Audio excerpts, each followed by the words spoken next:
স্বাগত এ সপ্তাহের অর্থনীতিতে। এবারের বিষয় ট্রাম্প ট্যারিফ প্রসঙ্গ। ভিয়েতনাম পারল, আমরা কেন পারলাম না?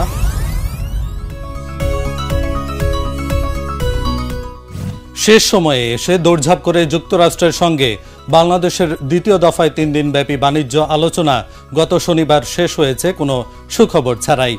এক কথায় বলা যায়, মার্কিন বাজারে বাংলাদেশি পণ্য রপ্তানিতে উচ্চ হারে ধার্য শুল্ক অর্থাৎ মার্কিন প্রেসিডেন্ট ডোনাল্ড ট্রাম্প আরোপিত 35% কমানোর বিষয়টির কোনো সুরাহা হয়নি।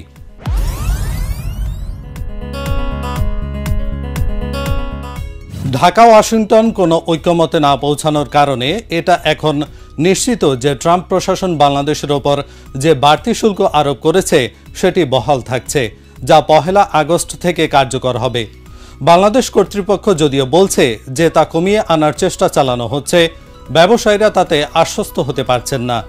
নির্ধারিত সময়ের আগে শুল্কের বিষয়ে কোনো পরিবর্তনের আর সম্ভাবনা দেখা যাচ্ছে না।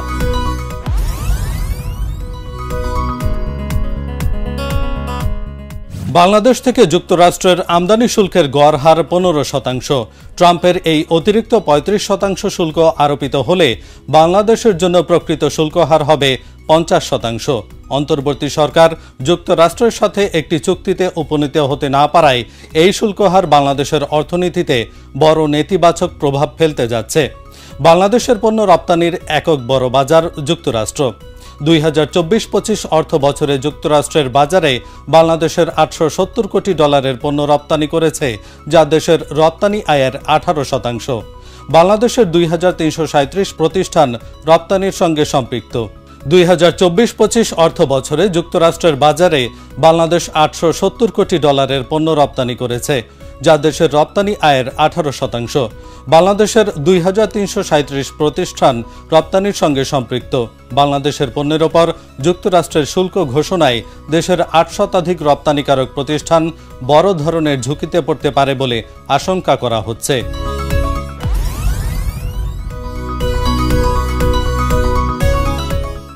আজ থেকে 3 মাস আগে যুক্তরাষ্ট্র বর্ধিত শুল্ক আরোপ সংক্রান্ত খসড়া তালিকা ঘোষণা করেছিল। বিভিন্ন দেশের আপত্তির মুখে বর্ধিত শুল্ক আরোপের কার্যকারিতা 3 মাসের জন্য স্থগিত ঘোষণা করা হয়। এই 3 মাস সময়ের মধ্যে কোনো দেশ যুক্তরাষ্ট্রের সঙ্গে আলোচনার মাধ্যমে তাদের উপর ধার্যকৃত শুল্ক হার যৌক্তিকভাবে কমিয়ে আনতে সক্ষম হয়। এক্ষেত্রে ভিয়েতনামের কথা উল্লেখ করা যেতে পারে। প্রাথমিক পর্যায়ে ভিয়েতনাম থেকে আমদানিকৃত পণ্যের ওপর 46% শুল্ক আরোপের কথা জানানো হয়েছিল।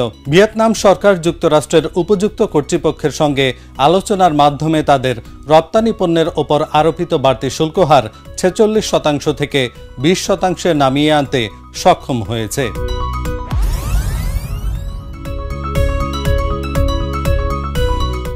ভিয়েতনাম পারলেও আমরা কেন পারলাম না?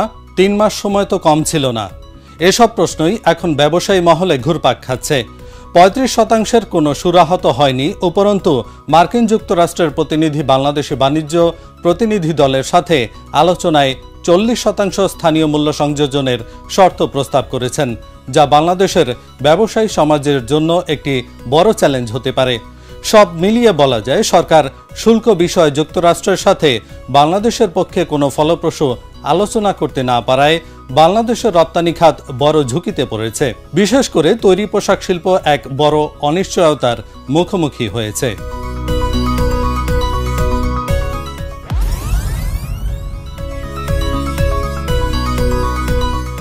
বাংলাদেশ যখন বৈশ্বিক বাজারে একটি নির্ভরযোগ্য পোশাক সরবরাহকারী হিসেবে নিজেদের অবস্থান দৃঢ় করতে শুরু করেছে, এমন সময়ে এই শুল্ক আরোপ করা হলো।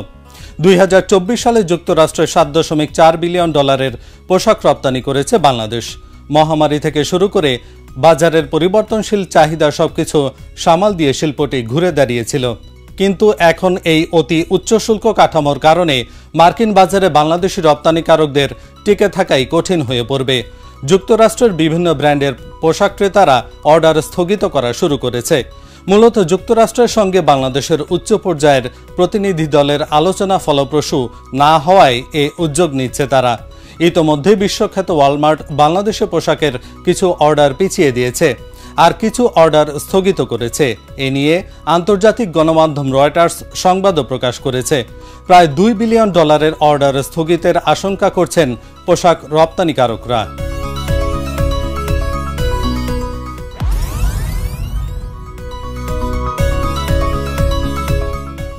গত বছরের রাজনৈতিক পট পরিবর্তনের পর বিপুল সংখ্যক পোশাক কারখানা বন্ধ হয়েছে শ্রমিক অসন্তোষ, দুর্বৃত্তদের হামলা সহ নানা কারণে।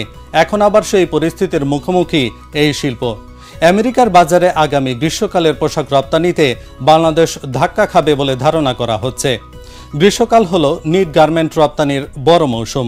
রপ্তানিকারকদের অনুমান আগামী মৌসুমে মোট অর্ডারের 25% পর্যন্ত হারাতে পারে বাংলাদেশ। এই অর্ডার হ্রাস শুরু হওয়ায় কারখানাগুলোর কার্যক্রম ব্যাহত হতে পারে, হুমকির মুখে পড়তে পারে কর্মসংস্থান।